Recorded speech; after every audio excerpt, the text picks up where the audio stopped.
Hi అండి, Sushil YouTube ఛానల్కి ఈరోజు అయితే మా క్రిస్మస్ సెలబ్రేషన్ అని బర్త్డే సెలబ్రేషన్ రెండు జరుగుతున్నాయండి. మొత్తం వీడియో చూడండి, ఎక్కడ స్కిప్ చేయకండి, వీడియో పెడతాను, మంచి చూడండి, ఓకేనండి.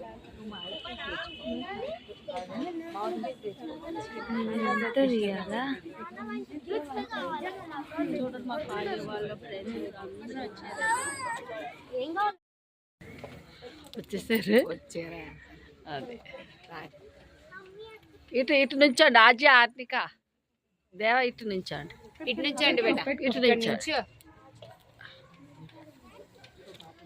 ప్రార్థన చేసుకుందాం. ఎలా రాయి దయచేసి అందరూ మోకరించి కలుపుకుందాం. ఎవరందరూ చేయకూడదు. మీకు కేక్ కావాలా వద్దా? ఇప్పుడు కేక్ కటింగ్ కావాలి కదా.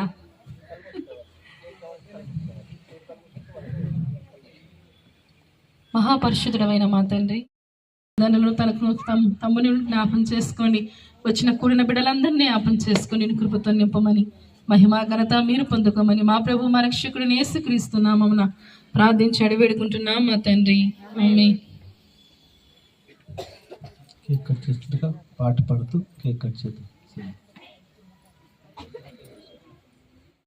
Birthday to you, happy birthday to you, happy birthday, happy birthday, happy birthday to you. May God bless to you, may God bless to you, may God bless to dear Srihari, may God bless to you. Happy long life to you, happy long life to you, happy long life to dear Sriharshini, happy long life to you. May God bless to you, may God bless to you, may God bless to dear Sriharshini, may God bless to you.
వానికి నేర్పము, పెద్దవాడినప్పుడు దాని నుండి తొలగిపోడు.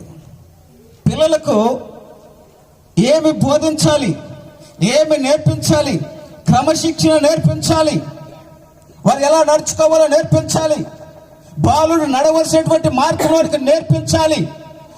మొక్కై వంగనది మానై వంగునా అని చెప్పి కవి మాట్లాడుతూ ఉంటున్నాడు. మొక్కగా ఉంటున్నప్పుడే, చిన్న బిడ్డగా ఉంటున్నప్పుడే, చంటి బిడ్డగా ఉంటున్నప్పుడే ఆ బిడ్డకి దేవుని యొక్క వాక్యము, దేవుని యొక్క నీతి, దేవుని యొక్క అడుగుచాడులు వాడికి నేర్పించాలి. ఎప్పుడైతే దేవుని యొక్క సన్మార్గంలో నడవటం మనం ఎప్పుడైతే నేర్పిస్తామో వాడు పెద్దవాడైనప్పుడు దాని నుండి తొలగిపోడు. ఒకసారి ఒక రైతు ఒక పెద్ద ఏనుగులను ఆశించాడు. ఏనుగు కావాలని తీసుకొచ్చాడు. ఏనుగు పిల్లగా ఉంటున్నప్పుడు ఆ రైతు తీసుకొచ్చి ఆ యొక్క ఏనుగును చిన్న తాడుతో కట్టేశాడు. ఒక చిన్న గుంజబాతి ఆ చిన్న గుంజకి ఒక తాడుతో కట్టేశాడు, చిన్న తాడుతో కట్టేశాడు. ఆ యొక్క ఏనుగు పిల్ల ఏం చేసిందంటే కొన్ని దినాలు ఆ తాడు నుంచి తప్పించుకొని పారిపోవాలని ఎంతో ప్రయత్నం చేసింది. కానీ ఆ తాడు తెంపుకొని పోవటానికి దాని శక్తి చాలలేదు. అది చిన్న తాడు. దాన్ని చిన్నప్పుడే బంధించి కట్టేసినప్పుడు ఆ తాడు తెంచుకొని పోవటానికి పలు విధాలుగా ప్రయత్నించింది, కానీ ఆ తాడు తెంచుకొని పోలేకపోయింది. ఆ తర్వాత ఏనుగు పెరుగుతానే ఉంది. సంవత్సరమైంది, 2 సంవత్సరాలైంది. ఆ తర్వాత ఆ యొక్క ప్రయత్నము అది మానిపోయింది. ఆ యొక్క ప్రయత్నము మర్చిపోయింది. ఏనుగు పెద్దగా అవుతుంది, ఇంకా పెద్దగా అయిపోయింది. 4 సంవత్సరాలైంది, 5 సంవత్సరాలైంది. మొదటిగా అది ప్రయత్నం చేసింది. నేను ఈ యొక్క బంధకము నుంచి, ఈ యొక్క బంధించినటువంటి తాడును తెంచుకొని వెళ్ళిపోవాలనుకున్నది. కానీ ఆ ప్రయత్నము విఫలమైపోయింది. అది పెరుగుతూ ఉంది, ఆ గుంజ అలాగే ఉంది, ఆ తాడు అలాగే ఉంది. అది ఎప్పుడు కూడా మరలా తెంచుకొని పోవటానికి ప్రయత్నం చేయలేదు. ఎందుకంటే చిన్నప్పుడు అది అనుకున్నది, నన్ను ఈ తాడుకు బంధించారు, నేను ఈ బంధకము నుంచి నేను తెంచుకొని పోలేననుకున్నది. పెద్ద అయిన తర్వాత తెంచుకొని ఉంటే, ఒకవేళ ప్రయత్నం చేస్తుంటే అది తెగిపోయేది. కానీ ఆ ప్రయత్నం చేయలేదు. ఎందుకంటే నేను ఈ యొక్క గుంజకు బంధించబడినాను అని తన యొక్క మనసులో ఉండిపోయింది. కాబట్టి అలాగే మొక్కగా ఉంటున్నప్పుడే, చిన్న బిడ్డలుగా ఉంటున్నప్పుడే దేవుని యొక్క వాక్యము వారికి నేర్పించాలి. బాలుడు నడవలసిన మార్గమును వారికి నేర్పించాలి. చూసారా అండి, చాలా బాగా జరిగిందండి. బర్త్డే సెలబ్రేషన్స్, క్రిస్మస్ సెలబ్రేషన్స్ చాలా బాగా జరిగిందండి. పాస్టర్ గారు అయితేనండి పిల్లల్ని ఎలా పెంచాలనే వాక్యం చెప్పారండి. చాలా బాగా చెప్పారు. పిల్లల్ని ఎలా కాపాడాలి, పిల్లలకి ఎలా మంచిగా బోధన చేయాలనేది బాగా చెప్పారండి. మరి తర్వాత నెక్స్ట్ అయితే భోజనాలండి. మరి ఈ వీడియో మీకు నచ్చింది అనుకుంటున్నానండి. సెలబ్రేషన్స్ అయితే ఎలా జరిగినాయండి. మరి వీడియో మీకు నచ్చినట్లయితే షేర్ చేసి, లైక్ చేసి, కొత్తగా చూస్తే సబ్స్క్రైబ్ చేయండి. ఓకే, బాయ్ అండి.